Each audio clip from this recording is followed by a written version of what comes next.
are listening to KELP El Paso. Feed your mind, feed your soul at 1590 AM, 95.9 FM. Streaming worldwide at KELPradio.com. 915 Talk is a production of Desert Voice Media. You can visit desertvoice.media to learn more. 915 TALK. The world is looking at El Paso. What will we say to the world? From the KELP studio in El Paso, this is 915 Talk. And now your host.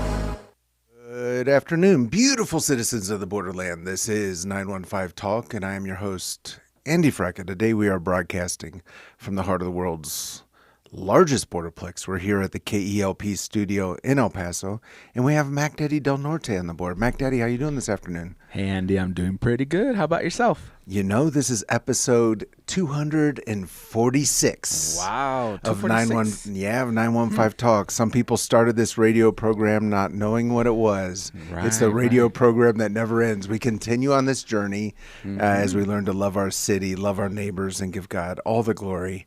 But it truly is a privilege to be a part of this, isn't it, Mac? Yes, definitely is. It is a lot of fun. Yes, sir. So today we have a very special guest with us. Okay. Do you know why he's special? Yeah, definitely, because he is the unique expression of an endlessly creative God. Oh, that is true. He is the unique expression of an endlessly creative God.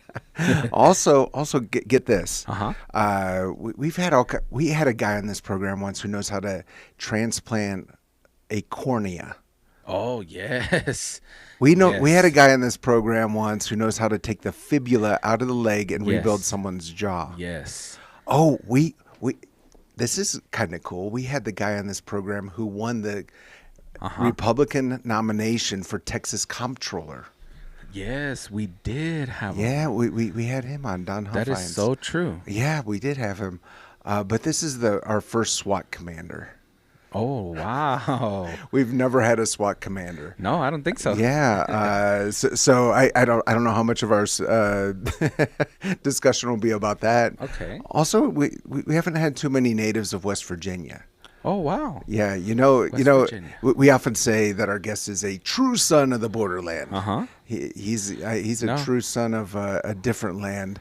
But as we often say as well, there are those who were born here, like you, a true son of the borderland, a man in whom there is no guile. Yes. And then there are those who come kind of, it feels like on a mission to do something. And that's pretty cool too. Yeah. He's a published author. Oh, wow. Didn't know that. Yeah, Maverick Leadership. Oh, he's a graduate of West Point. West Point. Yeah. Do you not? You literally didn't know who Jackie Robinson was the other day? No. And now you don't know? Okay. I'm a musician. Okay. All I know is guitars and drum sets. And he's a keynote speaker. Oh, okay. Keynote has nothing to do with music. Yeah. But he hung up his uniform after being an Army military police officer and joined the corporate ranks, where he became a multi-award winning executive. He's founded Diligent Plans in 2014 as a platform to develop leaders and teams globally. His clients include Fortune 100 companies. That's a pretty big deal. Nice. All levels of government, small businesses, and many other unique organizations. Also, get this. Oh, okay. Have you ever heard of El Pasoans Fighting Hunger? Yes, I have. Yeah, he's the interim CEO over there. Oh, wow. Yeah, I'm so always hungry. Yeah. I'm always fighting hunger. You're an El Pasoan. And I'm in El Paso. so there's a lot to unpack over this next hour. So without further ado, let's give a very warm Borderland welcome to one the only, Mr. Kris Yagel.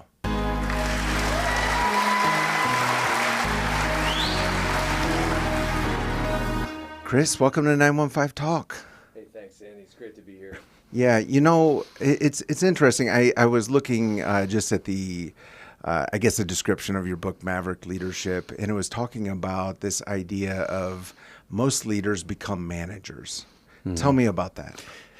It's the safe route. I think in this day and age, the reason that I wrote this book is because in my consulting experience, what I've seen in recent times with leaders is at some point they become aware that doing risky things or pushing the envelope a little bit or causing disruption can put their career at jeopardy. And so they have a choice. They're at a crossroads. And what I've seen is a lot of leaders will take the path that leads to the safest route. And, maverick leadership is not about that. It's about doing what's right, regardless of the circumstance, regardless of the personal consequences that happen for you. So, that was really the kind of the reason for the book. Right. So you're saying a maverick leader is someone who's doing what's right?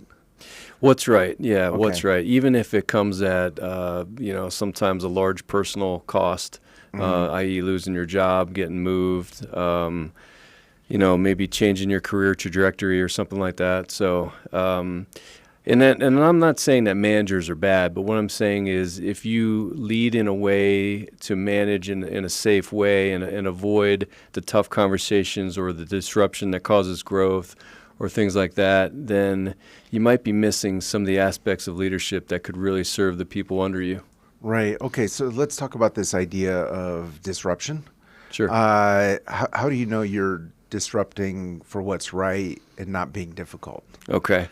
So there's a clear distinction between a maverick and a rebel. And okay. So rebels typically, they cause strife. They cause, just all sorts of disruption in organization for their own personal gain or just to kind of strike the match to watch it burn.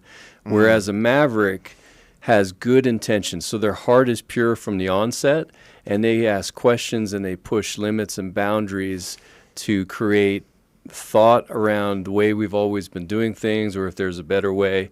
And then they bump up against nothing. They do nothing that's illegal or moral or unethical. Those are their boundaries. Okay. But everything else is fair game. So you got to push it a little bit in order to grow. Okay. So I have personally been in the situation where I was accused of rocking the boat a little bit. And I even wondered, and based on the definition you're given, the terms you're given, I was like, am I being a maverick or a rebel? And what are some questions I could ask myself to really kind of filter through that, at least in my own mind? Well, very simply, so why am I doing this? Why am I pushing back? Am I addicted to pushing back? Is it a point where I've gotten to where I just like to question everything because, that's me? Or does it give me some kind of satisfaction? Or do I only push back when I feel like there's room for growth? And I think that's, from the onset, that's really the first question. Is it about me or is it about something else, something bigger than me, the organization, the people around me? And if you can narrow that and answer that question, I think that'll tell you if you're on the right path or not. Okay. And you said, there's nothing wrong with being a manager. Right. And I think a lot of times if you have, say, a nonprofit that has a board or you're a business owner that's looking for someone to kind of take over the reins, usually what you're actually looking for is a manager. Speak into that. Like, how do you know if you need a manager or a leader? So I wish I could take credit for this, but I heard somewhere every leader is a manager, but not every manager is a leader. Okay. So if you're leading an organization, especially a nonprofit, you have got to manage things. You've got to manage personnel. You've got to manage finances. You got to manage programs and all the nuts and bolts that go into running a large operation, especially a logistics company like I'm at now. Right. You have to manage that. But if you really want to thrive, you've got to lead the people. And that is a skill that is a lot more rare than the management skills required for the things I mentioned a moment ago. So leadership is really, I call it a calling, something you're called into and something you have to embrace and really sell out to do it correctly. Okay, so you're a part of this, or you started Diligent Plans. What's the significance of the word diligence? Okay. Well, if I can give you a little background on it, okay, that'll set it up. So I was making a real nice six-figure salary selling medical devices in the corporate world, but I always had this stirring in my spirit that, man, you need to go out and start a business. And I realized that success over different industries meant that there were some strings that I could teach other people to to do that. They'd be successful in their own industries. So I said, well, I need to do a consulting company where I can train and coach and those things. So I started really moonlighting on the side when I wasn't selling medical devices, and I was operating under my name, realizing I needed a company name. So about 6 months into this company, still operating under Kris Yagel, I was laying on my daughter's floor in her room. She was a toddler at the time, and I was playing with her, and then I set her down, and she ran off to do something else.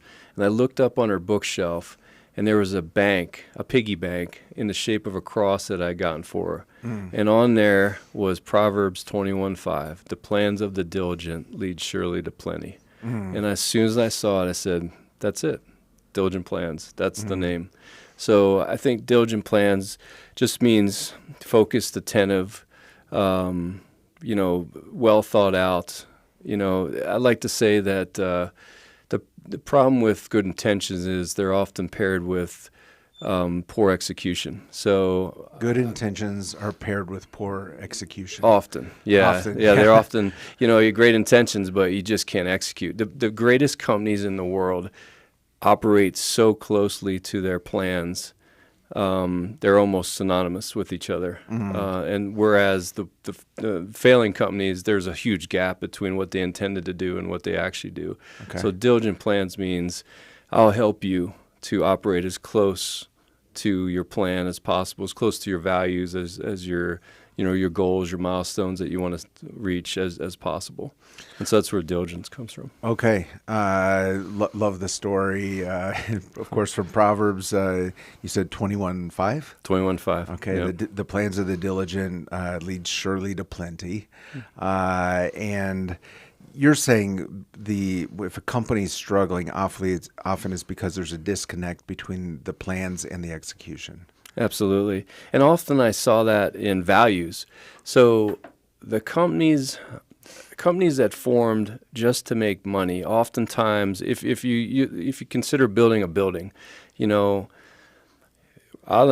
should build a good foundation first and then build upon that. So you should set a core set of values, and maybe if it's a Christian company, it's got a nice set of scriptures that back up the work that you're trying to do.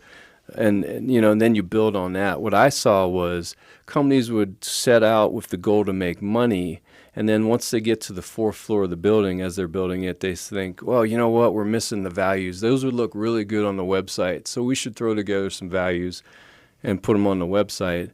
The problem is they didn't start with that foundation, so Right. it just came along as an afterthought. And I recognize that as a problem. So there's a disparity between what they intended to be and do, and really the values and direction that they set. Mm-hmm. Yeah. So I'm looking at your resume, and it's impressive. When you're in the military, it says here this line: you improved battalion physical security readiness to first ever 100% compliance rating. To me, that sounds like something a manager would do. So where does leadership come in? Because when you think of, or when I think of military, I think first of all of compliance, and only secondly actually about leadership. So how does that dynamic play? Great question. Wow. Took me back a few years, 23 to be Right. exact, I think, Exactly, something like yeah. that. Yeah, great question. So you're right. If it's an inspection type requirement, where it's a go, no go, or a score or whatever, it's a compliance. It's a manager. You're managing whether or not your unit is achieving the standards that they're supposed to achieve. And so anytime there's an inspection, you're going to be ready for it. You typically know when I was coming out to inspect, or my team was going to come inspect, you're going to be ready for it. Those are the moments to shine. Those are the moments that keep you out of trouble with the battalion commander at that point. So those are a given. I know you're going to be ready for my inspections, but what if I told you that physical security readiness is a way to protect your troops and your unit and the total organization? So now I have to inspire you to want to do those things year-round even when I'm not inspecting. So that's when the leadership came in. So it's not just about passing the test, man. It's about doing what's right because it's right. It's the best way to live and lead your organization. Right. And coming out of the military background, West Point, running a SWAT team, all of those different things, now being at El Pasoans Fighting Hunger, I see that in 2023, there were 55,776 volunteer hours. And, of course, impressive. What is maybe the frustration coming from a military background, or is there a dissonance when you're working with volunteers and where it might be a little bit difficult to force them to comply? Well, that's funny. That's a great question. So I had trouble transitioning from the military in general because, in the military there's orders, and as long as they're lawful orders, soldiers are jumping. Man, Right. I was a captain when I got out, so I commanded a MP company, about 100 troops or so. And, man, you got to be really careful with your ego when you're in the military. I would come into the office in the morning, and they would call the building to attention. That meant everybody in the building stood up at attention. They greet me, and I would say, "Carry on," or "As you were," and they would go about their work. And, man, that can really feed you if you don't have that in a good place, And so I will tell you that did not happen in the corporate world. That does not happen at the food bank. They don't stand up, and, I have, but that's okay. And so with volunteers, actually volunteers are great because they're coming out there, donating their time, showing up, doing sometimes kind of gritty work. I mean, sometimes it's not great, man. We have them processing food sometimes, and, our food sometimes is on trucks for a long time. Sometimes we have some rot that comes in that we have to sort through, and they're putting their hands into that stuff, and sometimes it doesn't smell great, and they're having to sort that for us. So, man, I really just, if I can give a compliment to my volunteers that might be listening, God bless you, man. I mean, that's good work. You come out there consistently and give it your all, and always, very few instances where they're not smiling and happy and positive the whole time. So it's really amazing. It's really not that hard to lead volunteers, believe it or not. Yeah. They're motivated coming in. Well, they're there because they want to be there. Absolutely. I hope. Yeah, absolutely. Most of them. It's so great. If you're just joining us, we're with Kris Yagel. He's the founder of Diligent Plans. He's the author of Maverick Leadership, and he's also the interim CEO at El Pasoans Fighting Hunger. We're going to continue this conversation, but we do need to take a quick break before we go into the break. This is your daily reminder that 915 Talk is a production of Desert Voice Media, and you can listen to this or any previous 915 Talk conversation by going to the website. It's just that, desertvoice.media. Huge shout out to all of you who listen each and every weekday afternoon, because I believe it is important for us to get to know our own community better so that we can serve it better. As we always say, let's learn to love our city, love our neighbors, and give God all the glory. We're going to go into a break. Do not touch that dial. We'll be right back. Don't touch that dial. 915 Talk is listener supported and is a production of Desert Voice Media. That's right. It's people just like you who make this program possible. Together with Desert Voice, you can learn how to better serve our neighbors and pray for our community. To become a Desert Voice Media partner, you can visit desertvoice.media. That's right. That's the website, desertvoice.media. Take a look and join us today in reaching our borderland for Christ. This is Pastor Steve Castrita. I'd like to extend the invitation for you to join us in service every Saturday at 5 p.m. at Redeeming Grace Church, El Paso. We are located at 2400 George Dieter inside Iglesia Philadelphia. We're a young church on the east side of El Paso with no smoke, no lasers, and no gimmicks. Just the uncompromising Word of God and a call to win the 915 for Jesus Christ. We'd love to meet you and your family. God bless you, and thank you for listening to KELP. 915. Testify. I went to federal prison, got out, and went straight back to hustling on the streets, doing the devil's work, basically. I was doing a lot of bad things. I had a lot of darkness in my life. I turned my back on my daughter, and I chose drugs over her. I didn't see that I ever wanted to stop. I thought that my life was going great the way it was until I went to this one rehab. I reconnected with God again. There I learned that God is merciful and He's graceful and He will forgive you no matter what you do wrong in life. I'm living a better life now. I was broken. I was in the dark. I was damaged. I didn't think that anybody would ever love me until I found God. The darkness turned to light and He saved me. I am not a victim. I am a survivor of everything. I'm Lauren from El Paso, and if God can do this for me, He can do it for you. And they overcame him by the blood of the Lamb And by the word of their testimony. desertvoice.media. We're back. You're listening to 915 Talk.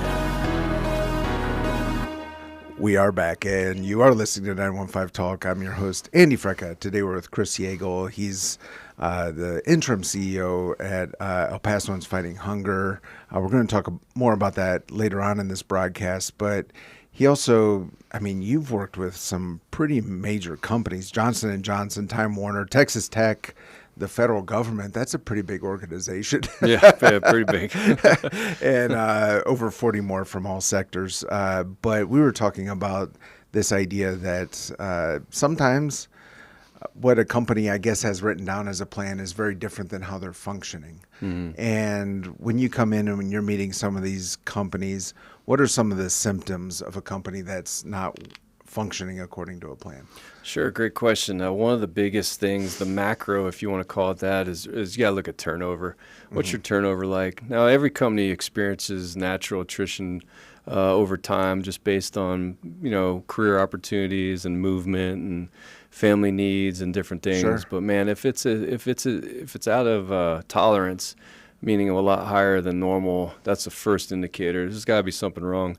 And typically it's not the organization or the job itself, it's the boss or bosses. People quit bosses, not organizations. That's said a lot, and that's becoming cliche, but man, it's absolutely true. You'll work for less pay than you think you deserve or could get somewhere else. We've had people, actually recent employees, get offered more. We're a nonprofit, so we have some challenges. We've had one of our drivers recently just left to try something, and they were going to pay him quite a bit more. It was a different culture at the organization, and I said, man, I wish you well. I know you got to take care of your family. Why don't you try it out for a little while? If it doesn't work out, give me a call within a certain time limit. We'll give you your seniority back. Just come on back. And man, he called me like 2 weeks later and said, I want to come back. So turnover is a big indicator. Also, too, I think as a leader, you got to be really in tune with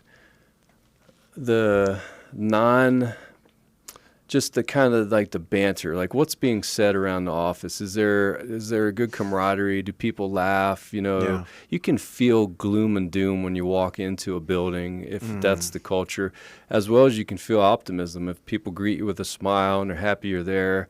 I mean, that just propagates throughout the organization, so you can kind of pick up on that right away. So those are two big signs that I would look for. Okay, so you said turnover, and you said it's cliche, but it's the first time I ever heard this statement.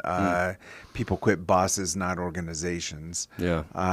And you're also just talking about, I'm going to use the word a lot of teenagers I hear using, the aura of the organization. Right. What are the main reasons people quit bosses? I think one of the misnomers about the professional life is leaders sometimes think there's a work person and there's a home person, and those are somehow two distinct people, and that's just not true. There's one person, and so if you're leading them at work, but you never find out what's going on with them personally, within the limits of privacy and all that stuff, but if you never take the time to ask them what's going on in their life and their family and get to know them, then you're leading them based on a very limited understanding of who they are. Because I tell you what, if an employee comes in and, the dog got out at 3 a.m. and the water heater blew up and their kid has 103 fever, they're going to bring that to work with them. Yeah. And if you don't have any awareness or desire to learn what some of their challenges are, then you're just going to overlook that and say, well, I need you here by 8. Why are you here at 8:10? And, just be very matter of fact about things. But if you realize that the person's struggling and it comes from awareness, everybody's going to say when you ask them how they're doing, oh, I'm doing great. But you can see it on their face. Yeah. You have to pursue that a little bit. So it takes courage to continue on with the conversation. I know you said you're doing great. You're not doing great. What's going on? Sure. And then, you know what? I'll tell you, how about you take the rest of the day and take care of that? We'll get back at it tomorrow. And so what I just described is, I think, what leaders need to be doing, but that's not the majority of what I've seen out there. So then people feel like they're unseen, unheard, their personal interests, their higher values, God, family, those higher values aren't even really acknowledged. And so they're like, I need to go somewhere where I'm seen. Yeah, wow. I need to go somewhere where I'm seen. And I like what you said. You're not a different person at work than you are at home. You're just one person. Right. I'm going to throw in there a little bit of my own thoughts on that. I know we have a lot of church-going folks listening, and I think that's a good challenge for pastors as well. I know that any leadership position can be a challenge, and it can feel easier to put on a certain persona in different contexts. But I hear what I'm hearing you say is, in the long term, it doesn't serve you well, and it certainly doesn't serve the organization well. Yeah, you just gotta be yourself. I mean, a lot of times I'll share more about my failures than I do about my successes, because one, it relates, it's relatable. People can, oh man, the boss made mistakes, or yeah, absolutely, all the time. Probably 3 today, I don't know, but I try to share that, Right. and that openness, that transparency seems to really resonate with people, and then we're all in this together, Yeah, and I think if I were to kind of piece together some of what you're saying, it's if the employees feel seen by the boss, that's more important to them than the compensation. You know what? Yes, absolutely. Yeah. Now that only lasts so long too. In fact, there's certain populations in the food bank right now where I've had talks with them saying, listen, you got to give me a little time, man. I know you're underpaid as a group. I just need a little time. I've just put together what I call an all-star staff of senior leaders and others in the middle and so forth. Just give us a little time to operate. It's a big ship in a small rudder. Right. I got to turn it. It's going to take me a bit, so I don't withhold that from them. So Sure. I'll visit with them throughout the year and give them updates on where we're at, and just encourage them to hang on, that we're going to get there. Yeah, right. And of course, as we're kind of chuckling, of course the compensation does matter. It's not completely insignificant, but what you're saying is you're allowing the team to feel some ownership. They have the understanding of the situation, and you're saying, hey, like, we're all in this together, and you're casting a vision for what things can look like down the road. Absolutely. Without vision, the people perish, as we know. And so that has to be strong.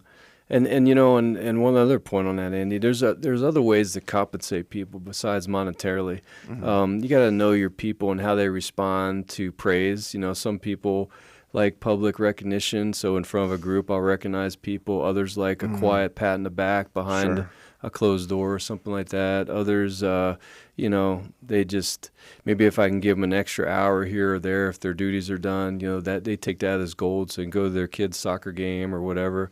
There's other ways to take care of people. But again, it goes back to, you got to know your people. Leaders have to know their people, A to Z, as much as they can learn. Yeah, if you're just joining us, we're with Kris Yagel. We've been talking a lot about leadership, organizational leadership, the difference between being a leader, being a manager, how to know if your team is functioning according to a plan. We're going to be talking about the El Pasoans fighting hunger, but first we do have Charlie One on the phone. Charlie One, what are you seeing out in the roads this afternoon? Andy, just a couple of tight spots here, crashes, and then I'll get to the freeway. First of all, on the east side, we have George Perry and Cottonwoods. We have a crash here. PD at the scene. They just arrived, George Perry and Cottonwoods. And then we have downtown, busy intersection here to have a crash by Sano and Santa Fe on a crash. So we have PD on Melbourne. They're just arrived there working that crash by Sano and Santa Fe. Still an active scene. But we still have the same story that we have every afternoon that we have to deal with. I-10 East at Artcraft. They close the left lane.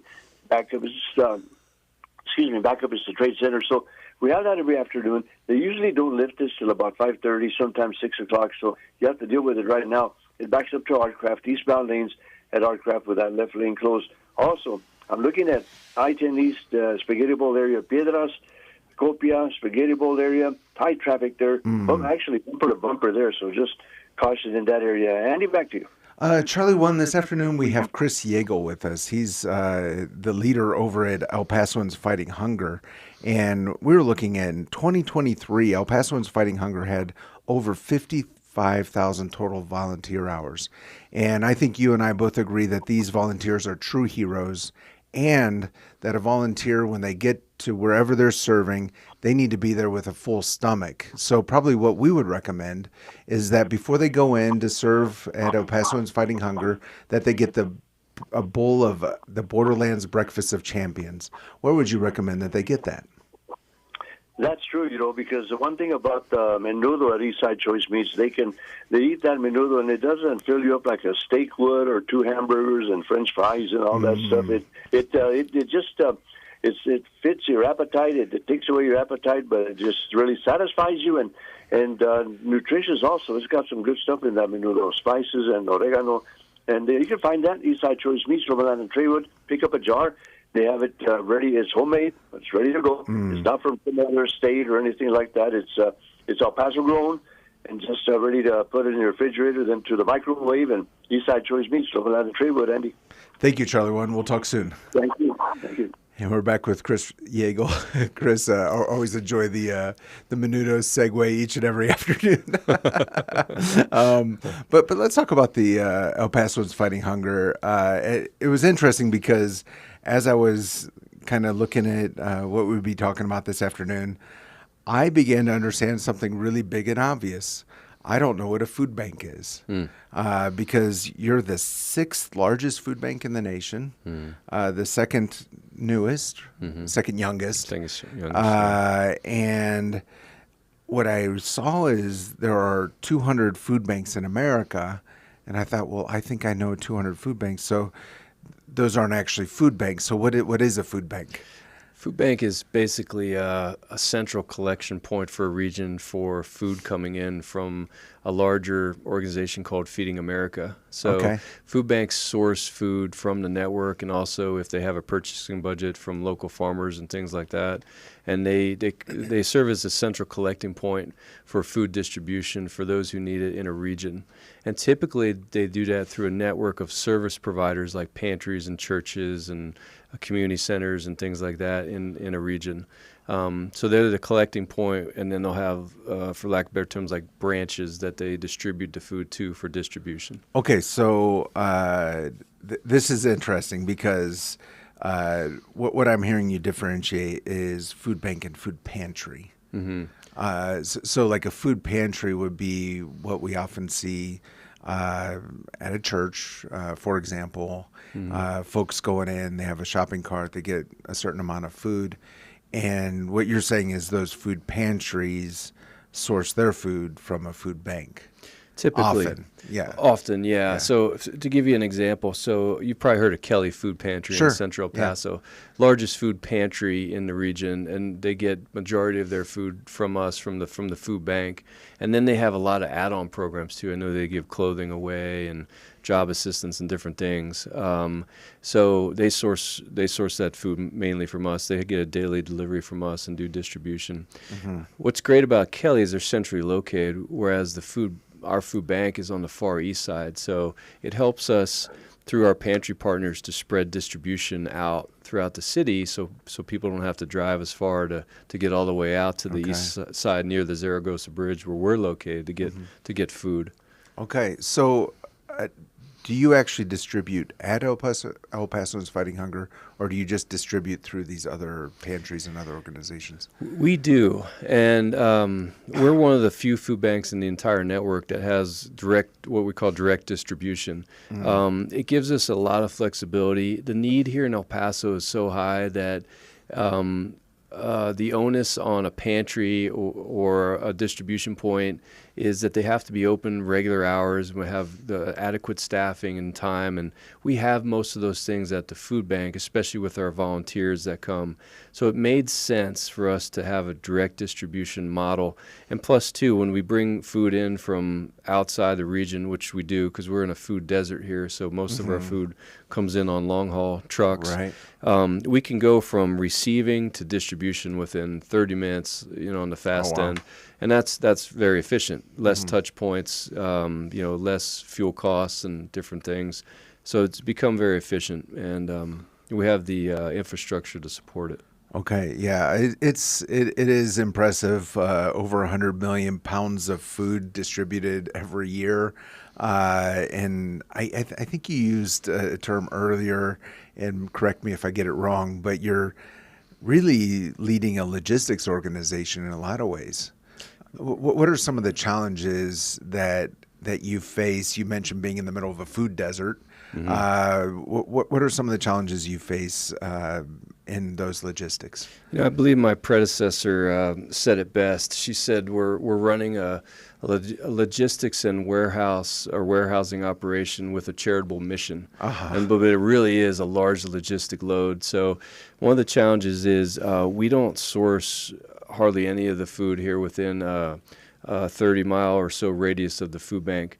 We just don't have the agriculture here to support that, hence food desert. So we have long-haul trucks in our fleet that go out to Fort Worth and the LA Basin, Nogales, and really coast to coast. We've picked up things literally on each coast on a pretty consistent basis. So we have to bring it in. So you have to send out your truck? We have our own fleet.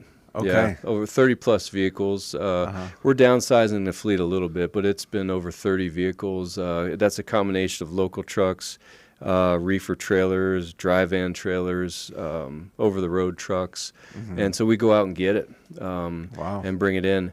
That adds some stress to the process because, food has a perishable limit, right? So particularly when it's 150 degrees outside. Yeah, exactly, yeah.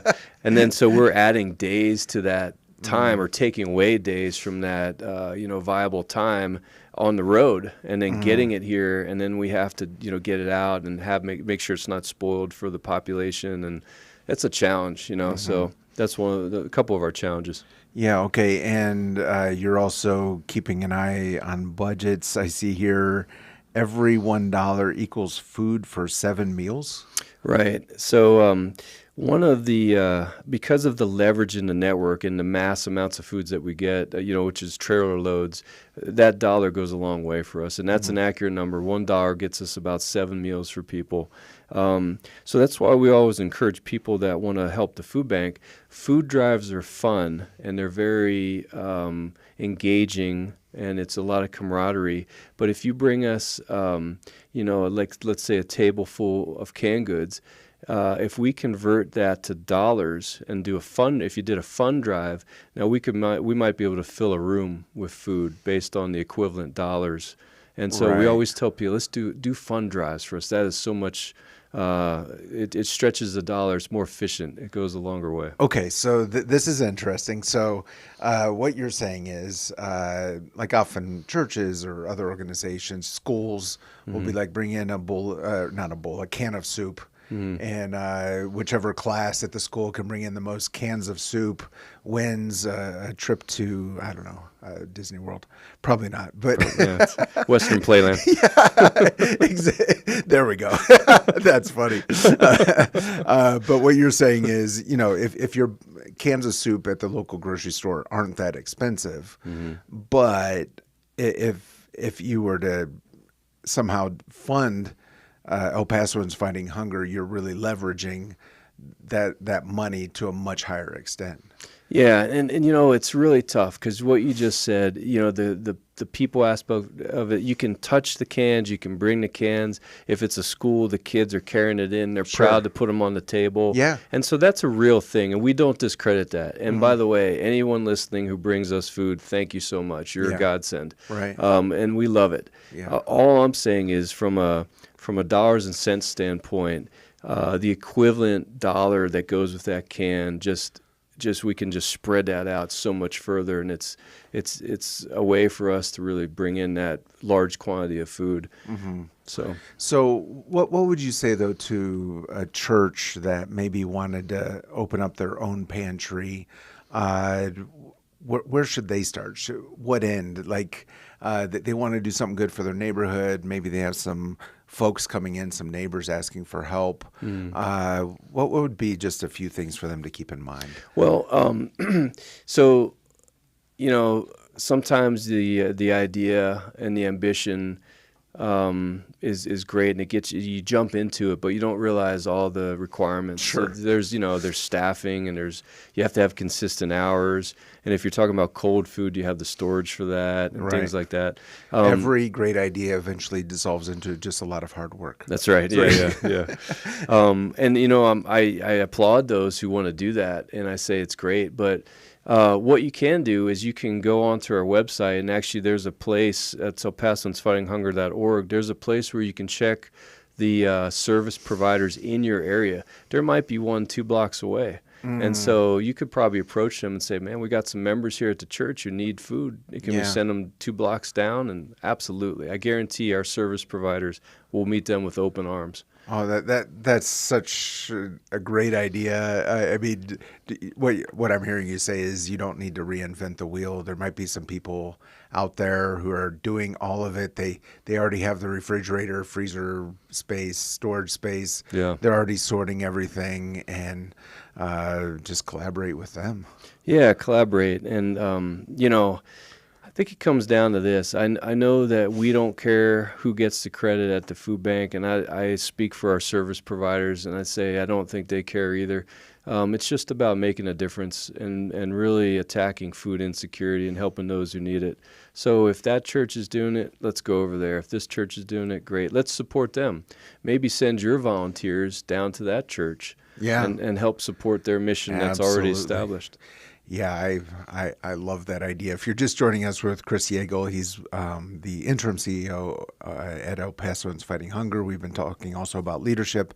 We do need to take another break. Before we go into the break, this is the part of the program where KELP Radio would like to thank its impact partners. The impact partners are local churches, nonprofits, businesses, educational institutions that have joined us in our journey to serve our community through radio ministry. And the impact partner I want to point out today is Coldwell Banker Heritage. That's a real estate agency here in El Paso. Patrick Tuttle of Coldwell Banker Heritage has been on this program a few times. He's a fantastic guy. And they're having a program come up on March 28th. It's called A House for Every Child. It's how you can use real estate investment to pay for college tuition, a wedding, a first home, or simply give your child a financial head start. What I love about this is what this seminar is not. It's not a get-rich-quick scheme. It's not a flipping strategy. It's not high pressure. But I reserved my seat today. It's a free seminar. It's coming up March 28th. It's just an hour and a half. It'll be at the Hilton Garden Inn at the El Paso Airport. You can go to KELPradio.com. Just go down to the Impact Partner section, click on Coldwell Banker. Just check out the House for Every Child initiative. I think it's pretty cool. I have some kids. I think they'd be happy if I gave them some houses. So I'm going to find out what Patrick has for me. We're going to go into a break. Do not touch that dial. We'll be right back. Don't touch that dial.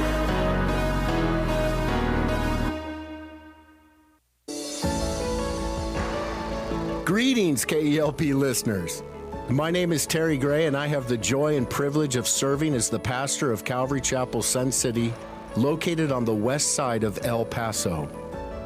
I also have the joy of connecting with the radio audience in the borderland through the Summons broadcast heard each weekday at 5 p.m. right here on this station. On Summons, we study the Bible book by book, chapter by chapter, verse by verse, precept by precept. Please join us each weekday at 5 p.m. for Summons right here on KELP.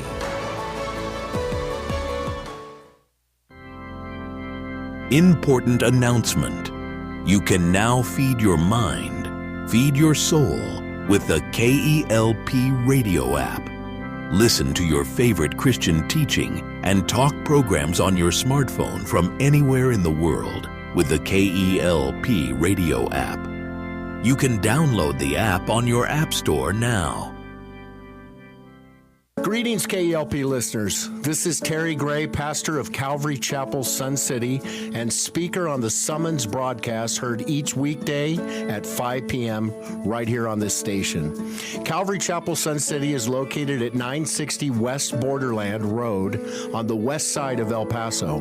We hold services on Wednesday evenings at 7 and on Sunday mornings at 9 and 11.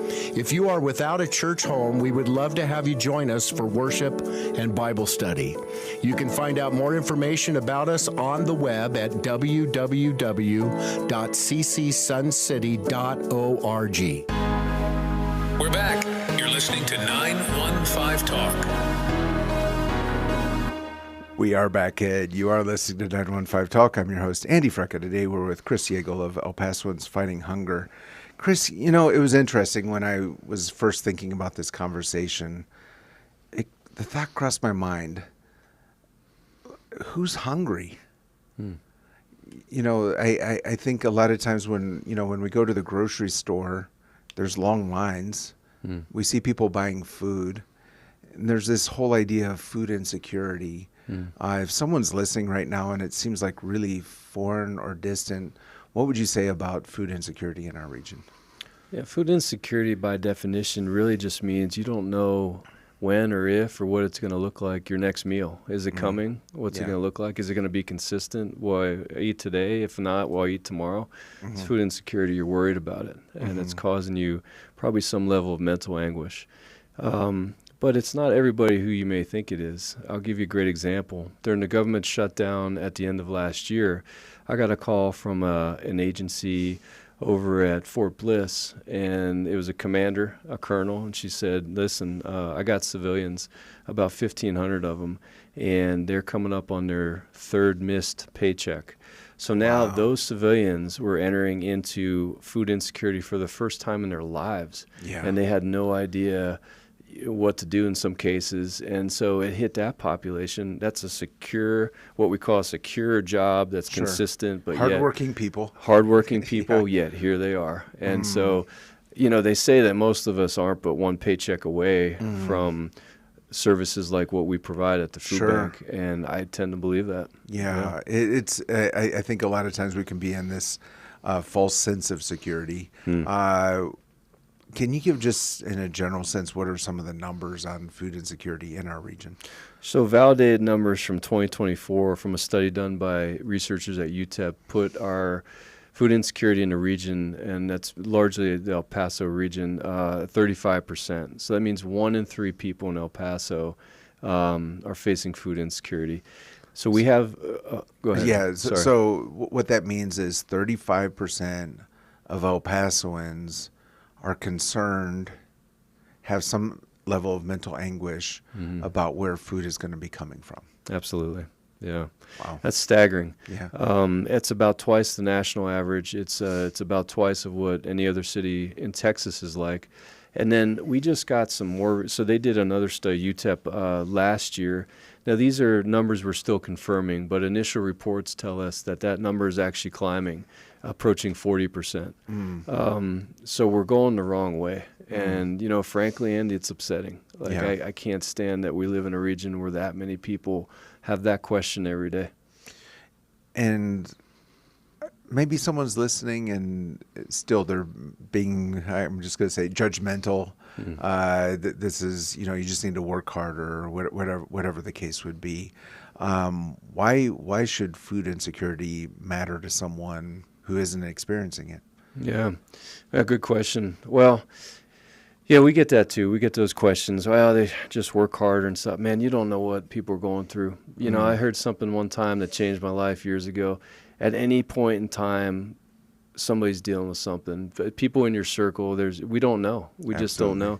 Yeah. And we get the question about, well, why are there nice cars in your line? You know what? Those nice cars might be their only asset left. You don't know that car might be paid off, and now something happened, and now that's it. And what are they supposed to do? Sell that too? And then they lose transportation, and their problems just spiral. Sure. So, why should we care as a community? Well, let me just talk to the business community, the entrepreneurs out there for a moment.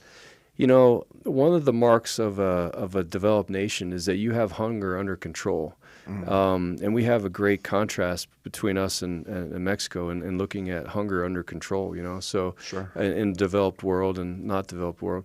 Well, food insecurity costs the city, and not even talking about programs like ours, according to the UTEP study again, about $730 million a year. Plus, it is a civic responsibility, I believe, to really come together as a community and get this under control. From a business aspect, your businesses, business owners out there and business leaders, your businesses will never reach their limit or their potential for economic viability until we get this under control. This is also something that you should get involved in. We need to get the basics first, the blocking and tackling under control and working before we can get fancy with the passes and all that, to use a football analogy. Sure. So this is absolutely something you should be focused on helping. Yeah, and I want to just mention a couple numbers I saw on your site. One is that El Pasoans Fighting Hunger has 1% overhead, 99.6% of expenses are allocated to programs. That's truly impressive.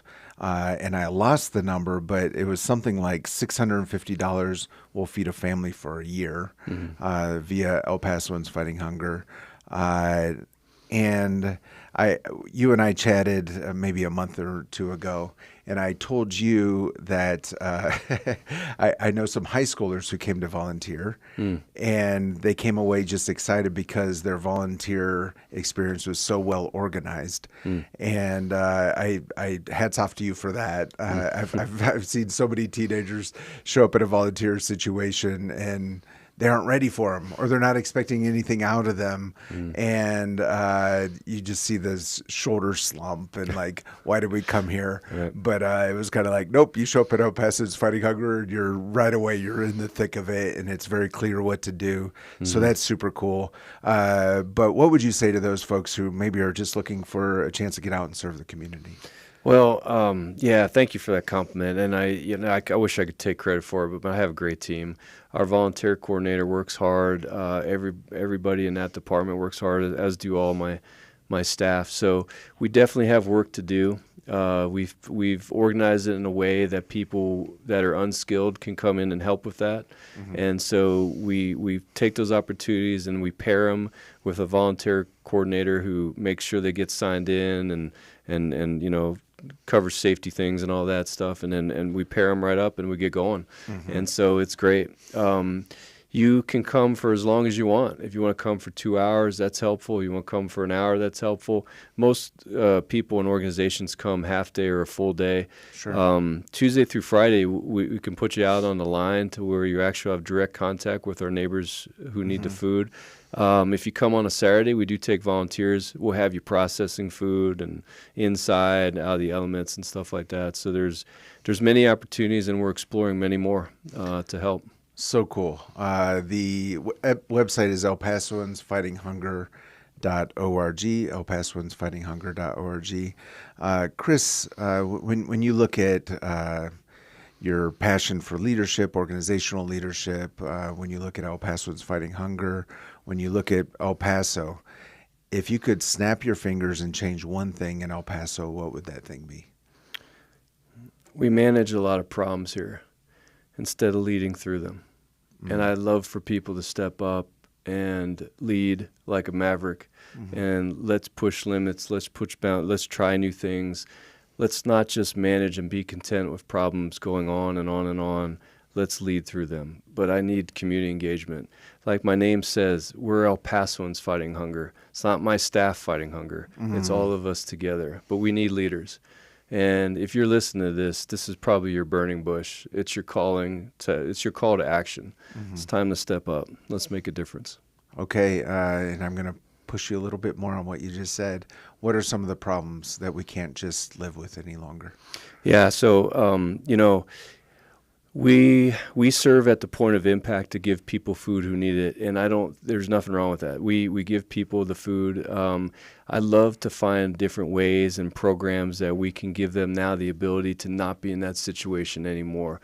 We do have wraparound programs that we call them at the food bank, like job training and skills training and different things. We do have other assistance programs that enable them to get out of the situation that they're in. But I think there's a lot more that we can do. We have a lot of ideas, but, entrepreneurs and business leaders have a lot of ideas. They're very innovative. And just come to us. Let's share ideas. Let's collaborate.